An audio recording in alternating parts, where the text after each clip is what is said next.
Alright, firstly, atoms can have varying naturally occurring masses. For example, neon can have 3 naturally occurring isotopes, each with a different mass, these being neon 20, neon 21, and neon 22, each with different frequencies. To determine the average atomic mass of neon, the AMU of each isotope is multiplied by its frequency and all of these values are added. Next, to determine the molecular mass of a molecule, the sum of atomic masses of each element in the compound are added. For example, for ammonia, which consists of NH3, the molecular mass would be 14.07, which is the AMU of nitrogen, plus 3 times 1.008, which is the AMU of the 3 hydrogen atoms, and that equals 17.09 AMU per molecule. Now we're going to talk about mass spectroscopy. It's normally how molecular mass is determined, as now atoms and molecules are turned into ions. In Cook's tube, the particles from the green beam will then interact with, in our cases, an ammonia molecule, and bounce off one electron and bounce off another, therefore knocking one electron out of the molecule and ionizing it, making it positively charged, so that now we can mass disperse the molecule, then detect exactly what the M to Z ratio is. Basically determining the mass of the fragments, or the AMU. As you can see right here, this is the ammonia mass spectrum. We see that majority of ammonia molecules have an M to Z ratio of 17, or an AMU of 17, because that's normally the amount of molecules that is knocked off once a particle interacts with the electrons in an ammonia molecule. Sometimes though, there's more than one electron that's knocked off, which is why we have a category for those that are 16, 15, and 14. We have the same exact type of graphs right here for HCl, and also right here for ethyne. For more complex molecules like benzene, which is C6H6, we can also see the graph right here. So now that we know that all the masses can be looked at graphically, according to the Cook's tube experiment, that again, ionizes the molecule, then mass disperses it, and finally detects the M to Z ratio, or the AMU of the molecule afterwards. And then we had the question with this graph right here.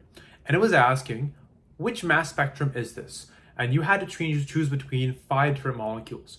In this case, this is the mass spectrum graph of neon, or Ne, simply because 20 is the peak or base, and therefore neon has an AMU of 20. So we can graphically see that it represents neon. Mass spectroscopy is also used to determine whether there's banned substances in certain athletes. On this slide right here, we can see the mass spectrum of testosterone. And right here is how to solve for the exact amount of grams per mole. All you have to do is add up the grams per mole of each individual atom and the amount of those atoms that is currently in the molecule. When we're talking about testosterone, there's C19, or 19 carbon atoms, there's H28, or 28 hydrogen atoms, and O2, 2 oxygen atoms. You add those up and you finally get 288.47 grams per mole. Now here's the graph for the mass spectrum of testosterone. And we can see that the base peak is at 288, just like we calculated before. And if you want to look into more research in terms of testosterone research and the same mass spectrum research, look into labs by Yinxin Wang and Ryan Julian, who are both UCR professors and researchers who are doing the exact same research. So today we're going to be talking about molar mass.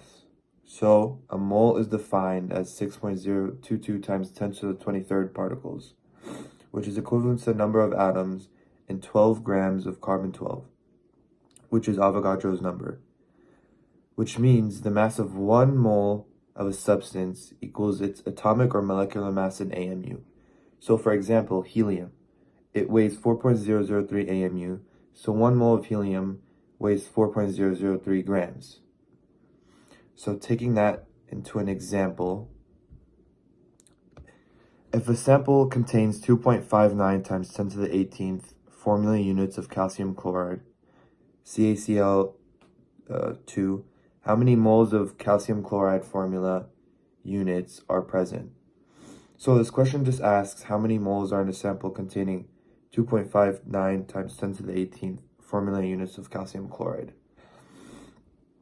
So what we use, the formula we use is moles equals number of particles on the top and Avogadro's number in the bottom. So if we plug that in, you'd get 2.59 times 10 to the 18th over 6.022 times 10 to the 23rd. So just subtract the powers of 10. So it's pretty much just 18 minus 23. So you'd get 10 to the negative 5. And just divide the regular numbers. So 2.59 divided by 6.022, which is equivalent to 0.43. So just combining the results, you'd get 0.43 times 10 to the negative 5th. And then you just convert that to proper scientific notation, which is 4.3 times 10 to the negative 6. So that's it. So we learned about 5 different groups on the periodic table. Group 1 are the alkaline metals. Group 2 are the alkaline earth metals. Group 16 are the chalcogens. Group 17 are halogens. And group 18 are noble gases. For the noble gases, these are all colorless, odorless, and practically don't react. They increase in density and in atomic radius.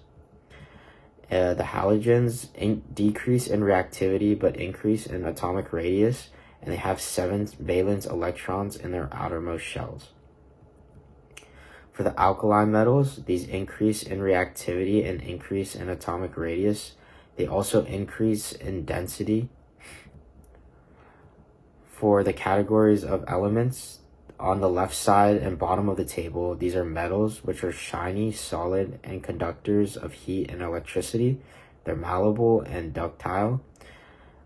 For the non-metals, these are the right side and top of the table. These are solids, liquids, and gases, and they're non-conductors mostly. Next are the metalloids, which are between the metals and non-metals. These are shiny like metals, but brittle like the non-metals, and they're semiconductors.